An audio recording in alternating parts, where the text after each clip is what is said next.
നമ്മേക്കാൾ മറ്റുള്ളവർ ശ്രേഷ്ഠനെന്ന് എണ്ണുവാൻ നമുക്ക് കഴിയാറുണ്ടോ? ആരെയും നിസ്സാരന്മാരായി കാണാതെ, ആരെയും വില കുറച്ച് കാണാതെ, എല്ലാവരും നമ്മേക്കാൾ ശ്രേഷ്ഠനെന്ന് എണ്ണുവാൻ നമുക്ക് കഴിയാറുണ്ടോ? പലപ്പോഴും കഴിയാറില്ല എന്നുള്ളതാണ്.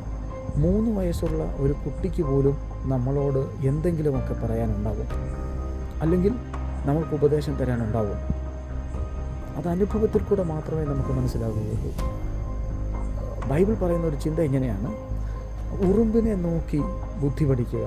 ഉറുമ്പിൽ നിന്നും എന്തെങ്കിലുമൊക്കെ പഠിക്കുവാൻ നമുക്കുണ്ടാവാം. അതുകൊണ്ടാണ് അങ്ങനെ പറഞ്ഞത്.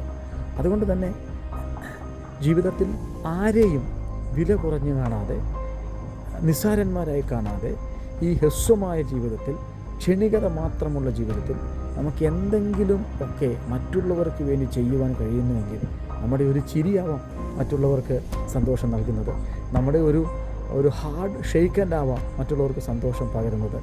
അങ്ങനെ ചെയ്യുവാൻ നമുക്ക് കഴിയണം ഹൃദയപൂർവ്വം.